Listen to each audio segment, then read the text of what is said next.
The lawyer's office smelled like old books and furniture polish. Attorney Morrison sat behind his desk, reading Dad's will to the three of us. Mom had died 2 years earlier and now Dad was gone too. Sudden heart attack at 68. To my daughter Lauren he read, I leave the house on Cedar Avenue, my investment portfolio valued at approximately $450,000 and the contents of my safe deposit box. My sister Amanda's pen stopped moving on her notepad. To my daughter Amanda I leave my coin collection, the 1967 Mustang and $178,000 from my savings accounts. Amanda's head snapped up. Wait. That's it?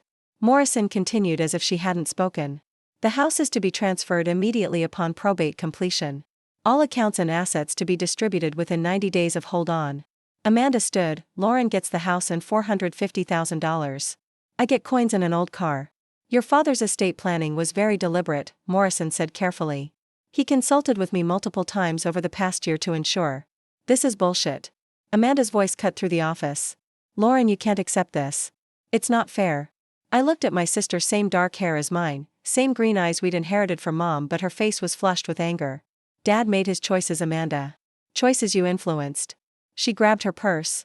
You lived 15 minutes away. I was in Boston. Of course you got in his head, convinced him you deserved more. I didn't convince him of anything. Right, you just happened to visit every week, drive him to appointments, have dinner with him 3 times a week. Coincidence you ended up with everything. Morrison cleared his throat. Miss Williams, your father was completely competent when he drafted this will. If you wish to contest. Oh, I'll contest it. Amanda stormed toward the door. Lauren, you need to do the right thing. Split it evenly. That's what Mom would have wanted. She left before I could respond. Morrison looked uncomfortable. Family disputes over estates are common. She may cool down once she's had time to process. But I knew my sister. Amanda had always believed the world owed her something. Time wouldn't help. The calls started that night. 9 voicemails, each one more demanding than the last. We need to talk about Dad's distribution. You know this isn't fair. Call me back, we're fixing this. I'm serious, Lauren, you can't keep all that money. I called her the next morning. Amanda, the will is legal, I can't just redistribute. Can't or won't. Her voice was sharp. You always were Dad's favorite. Perfect Lauren who never left town, who gave up her big career to stay close to Mommy and Daddy. That's not what happened. Wasn't it? You stayed in this nowhere town, worked at the credit union, lived in that depressing apartment. Also you could be near them. And now you're cashing in. I stayed because I wanted to be close to family. Because when Mom got sick someone needed to be here. You were in Boston chasing promotions. Don't you dare. Her voice went cold. I had a life. A career. I couldn't drop everything every time Mom needed a ride to chemo.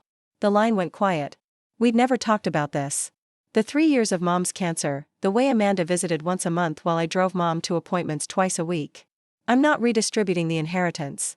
I said finally. Dad's will was clear. She hung up. Amanda showed up at my apartment 2 weeks later. I'd just deposited the inheritance check. $450,000, the largest amount of money I'd ever seen with my name on it. She walked in without knocking.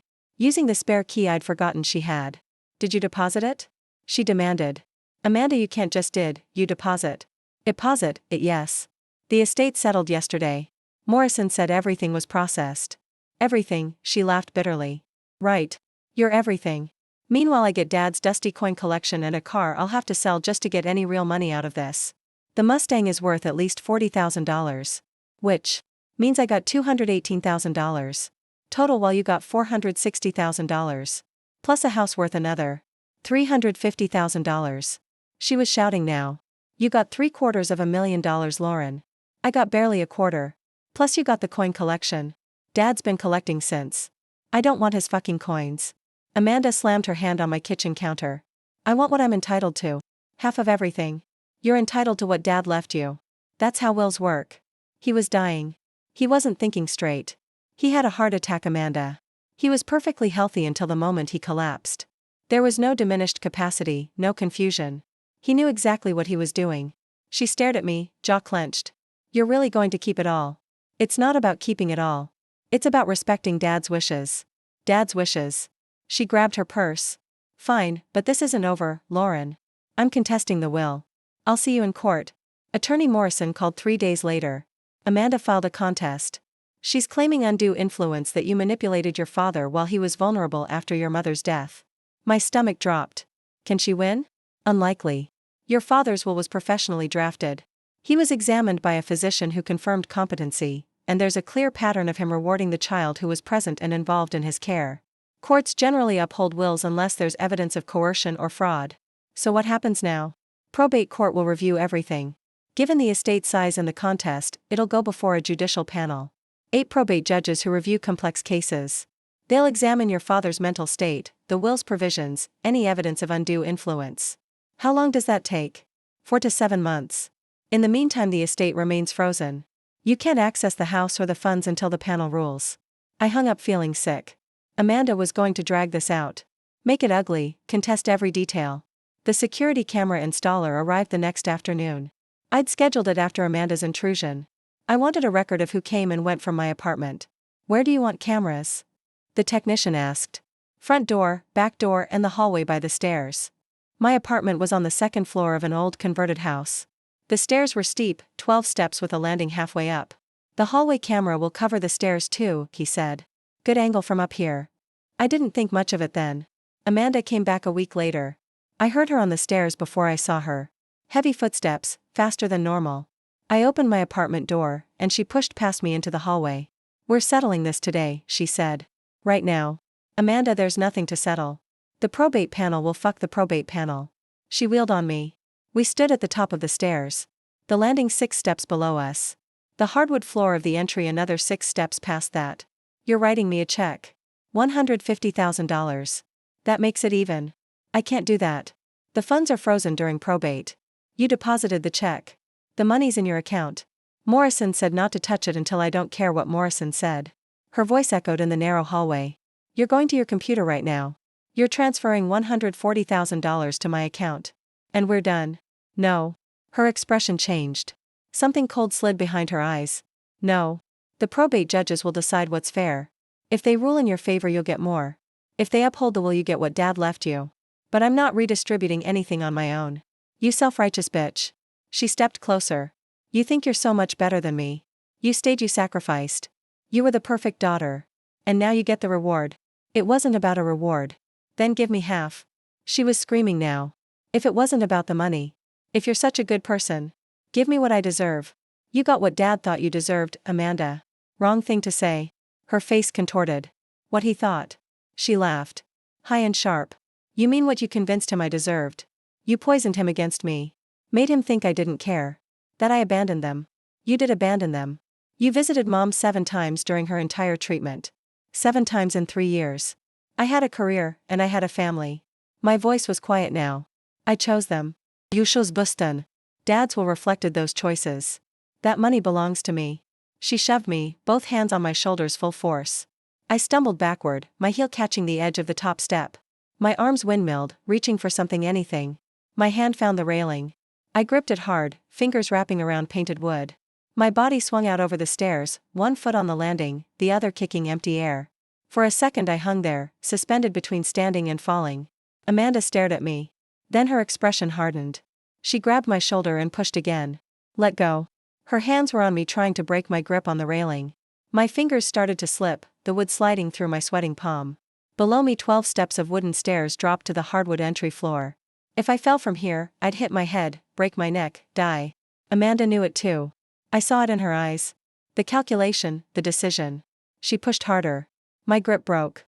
I fell backward, shoulder slamming into the wall, hip hitting the edge of the landing. Pain exploded through my left side as I crashed into the landing floor 7 steps down. I lay there gasping, collarbone screaming, and looked up. Amanda stood at the top of the stairs, chest heaving, staring down at me with wild eyes.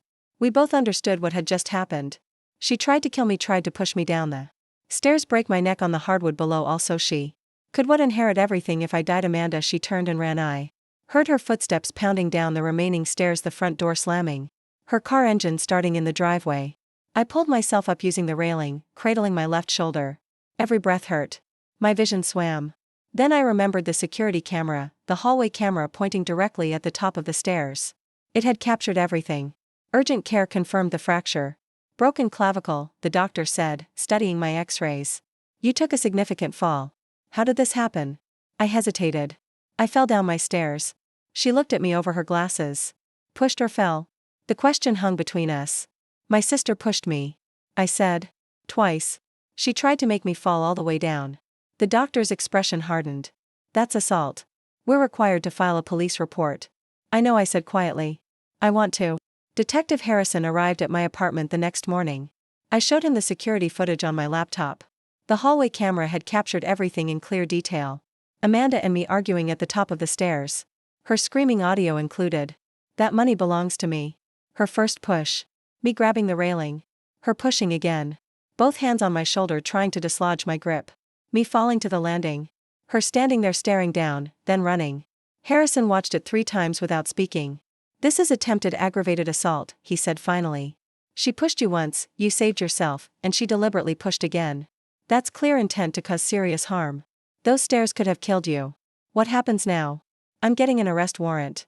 She'll be charged with attempted assault, causing bodily injury, possibly attempted murder depending on the prosecutor's assessment. He saved the video file. There's something else. Your father's estate is in probate. Correct. Your sister is contesting the will. Yes, then the probate judges need to see this footage. This assault is directly connected to the estate dispute. Attorney Morrison called that afternoon. The probate panel wants to review the security footage. All 7 judges. Why 7? Your father's estate is over $750,000, with unequal distribution between children. Standard protocol is a 7-judge panel review to ensure everything was proper. No undue influence. No manipulation. He paused. Now we have video evidence of one heir assaulting another over the distribution. Will it affect Amanda's inheritance? There's a legal doctrine called the unworthy heir statute. Someone who harms or attempts to harm another heir to change an estate distribution can be removed as a beneficiary entirely. My chest tightened. She'd get nothing. The panel will decide. But 7 probate judges watching video of Amanda pushing you down the stairs while screaming about money. Morrison's voice was grim. It doesn't look good for her. They arrested Amanda at her hotel 2 days later. I watched the news coverage from my couch. Arm in a sling. She looked smaller in the orange jumpsuit. Older. Her lawyer argued for bail reduction, claimed this was a family argument that escalated. That Amanda wasn't a danger. The prosecutor played the security footage in open court. Even the news anchor sounded shocked. The video clearly shows the defendant pushing her sister once, then pushing again, as the victim attempts to save herself by gripping the stairway railing. Bail was set at $100,000. Amanda couldn't make it. She'd attacked me over $275,000 in additional inheritance money. Now she'd lost her freedom and was facing years in prison. The probate panel convened 6 weeks later. Morrison represented me. I wasn't required to attend. He called afterward. All 7 judges watched the footage. They watched Amanda push you, watched her push you again, heard her screaming about the money. What did they decide? Unanimous vote to remove Amanda as a beneficiary under the unworthy heir statute. His voice was careful. Your sister's portion of the estate, the $175,000, the coin collection, and the Mustang, will be redistributed to you as the sole remaining heir. I sat down heavily. She gets nothing. The judge's reasoning was clear. Amanda attempted to cause you serious bodily harm in an effort to coerce redistribution of your inheritance. Someone who tries to injure an heir out of greed cannot be permitted to benefit from that same estate. So I get everything. Yes, approximately $925,000 total, plus the house and all personal property. The criminal trial lasted 3 days. I testified on day 2, describing the confrontation, Amanda's demands, the push as my fall. The prosecution played the security video 4 times. Amanda's defense claimed temporary emotional distress. A family argument gone wrong. Her lawyer argued she hadn't meant to cause serious injury. The prosecutor's response was devastating. The defendant pushed once. The victim saved herself. Then the defendant pushed again, trying to break her sister's grip on the railing. That's not temporary distress. That's attempted murder. Caught on camera. Motivated by greed. The jury deliberated 90 minutes. Guilty, attempted assault causing bodily harm. Guilty, reckless endangerment. Sentencing 6 years in state prison. I stood outside the courthouse after sentencing. Morrison beside me in the weak October sunlight. It's finished, he said. I nodded, but my throat was tight. Amanda would spend the next 6 years in prison. She'd been permanently disinherited. She'd lost everything. Freedom, money, family, all because she'd convinced herself that Dad's will was unfair. The inheritance money sat in my account now. Nearly $1 million. The house was mine. Amanda's Mustang and coin collection had been sold. The proceeds added to my inheritance. I'd won everything, but my left shoulder ached where the collarbone had healed wrong. I flinched every time someone walked behind me near stairs.